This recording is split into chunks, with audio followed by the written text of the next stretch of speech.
persaudaraan dari Bukit Sandar Matahari Ladalero. Kami menyapamu semua dalam senandung ucap salam dalam Sang Sabda.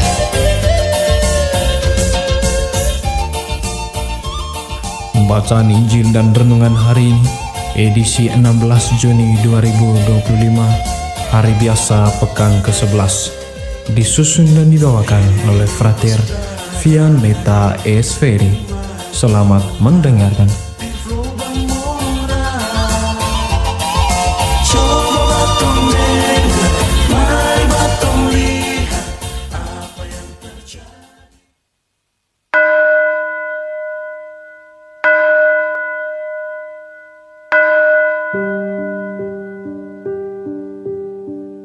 Inilah Injil Yesus Kristus menurut Matius. Berilah kepada orang yang meminta kepadamu, dan janganlah menolak orang yang mau meminjam daripadamu. Kamu telah mendengar firman, kasihilah sesama manusia dan bencilah musuh.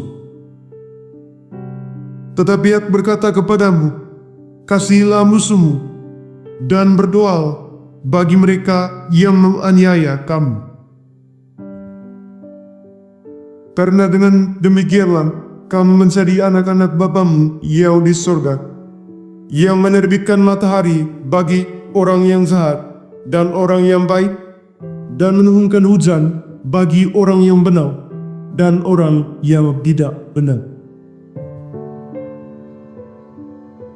Demikianlah sabda Tuhan. Terpujilah Kristus.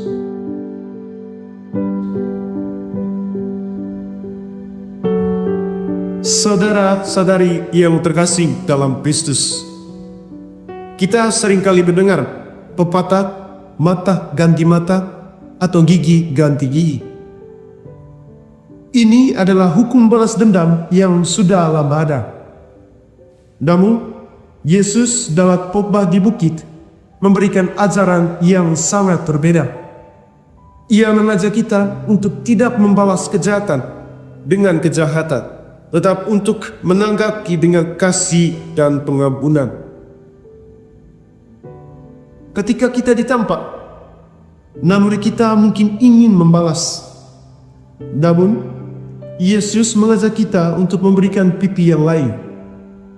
Ini bukan tanda kelemahan, melainkan kekuatan rohani yang sungguh luar biasa. Ketika seorang mengambil milik kita, kita mungkin merasa marah dan ingin merebutnya kembali. Namun, Yesus mengajarkan kita untuk menyerahkan lebih dari yang diminta. Ketika kita dipaksa melakukan sesuatu, kita mungkin merasa tidak adil. Namun, Yesus mengajak kita untuk melakukan lebih dari yang diminta. Atau ketika seorang meminta pertolongan, kita mungkin ragu-ragu. Namun, Yesus mendorong kita untuk memberi dengan sukarela. Ajaran Yesus kini memang sulit untuk dilakukan, terutama dalam dunia yang penuh dengan ketidakadilan. Namun, dengan kekuatan Roh Kudus, kita dapat hidup sesuai dengan ajarannya. Ketika kita memilih untuk mengampuni, kita membebaskan diri dari belenggu kebencian. Ketika kita memilih untuk memberi, kita mengalami sukacita yang sejati dan dahsyat. Saudara-saudari yang terkasih di dalam Tuhan, apa yang bisa kita pelajari dari pesan Tuhan pada hari berahmat ini? Yang pertama, hubungan dengan orang lain. Ajaran Yesus ini tidak hanya berlaku dalam hubungan dengan orang yang menyakiti kita, tetapi juga dalam semua hubungan kita. Bagaimana kita bisa menerapkan prinsip ini dalam keluarga, pertemanan, atau bahkan dalam konflik di tempat kerja kita? Kita mesti membangun relasi dengan sesama dengan berlandaskan semangat cinta kasih yang dahsyat. Yang kedua, konflik dalam masyarakat.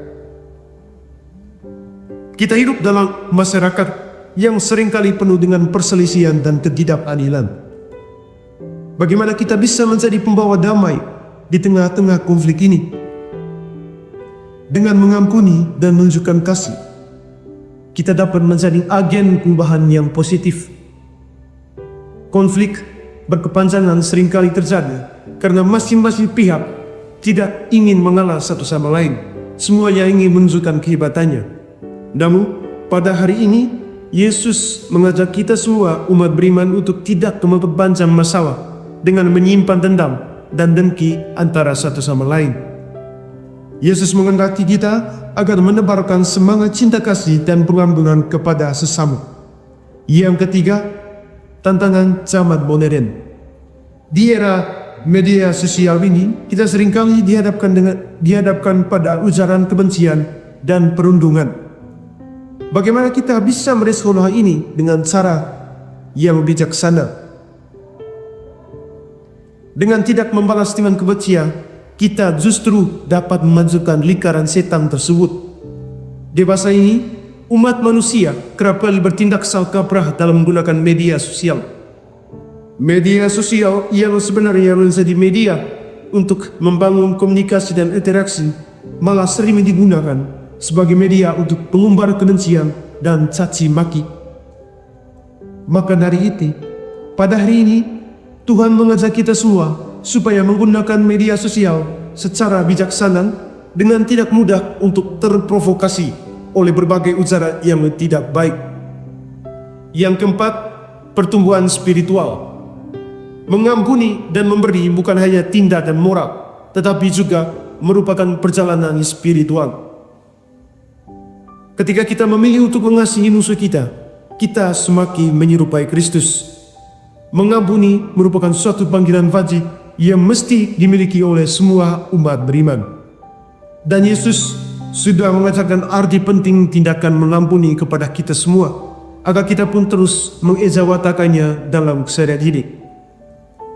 Oleh karena itu, saudara-saudari yang terkasih dalam Kristus, ajaran Yesus tentang kasih dan pengampunan mengajak kita semua untuk keluar dari zona nyaman kita dan menjadi berkat bagi orang lain, bahkan bagi mereka yang tidak layak menerimanya.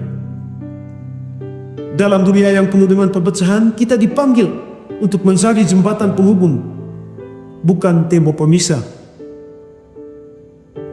Media sosial seringkali menjadi ajang adu mulut dan kebencian. Namun kita dapat menjadi suara yang berbeda dengan menyebarkan pesan-pesan kasih dan damai. Ketika kita mengampuni, kita tidak hanya membebaskan orang lain, tetapi juga membebaskan diri kita sendiri dari belenggu kebencian dan amarah. Oleh karena itu, saudara-saudari yang terkasih, ajaran Yesus tentang kasih dan pengampunan bukanlah sekadar teori belaka, melainkan sebuah panggilan untuk hidup. Dalam dunia yang penuh dengan kegelapan, mari kita menjadi pelita yang menerangi. Mari kita tunjukkan kepada dunia bahwa kasih yang sejati mampu mengubah segalanya. Dengan mengampuni dan memberi, kita tidak hanya mengubah dunia di sekitar kita, tetapi juga menemukan kedamaian sejati dalam hati kita. Semoga amin.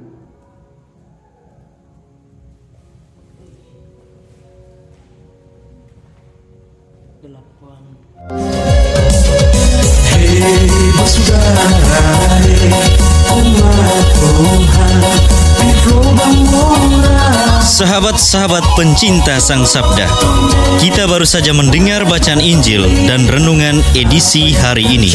Sampai jumpa kembali pada edisi berikut. Terima kasih kepada Divisi Kerohanian website Seminari Tinggi Santo Paulus Nedalero. Semoga Sang Sabda menjiwai seluruh pengalaman hidup kita hari ini. Tuhan memberkati kita sekalian. Amin.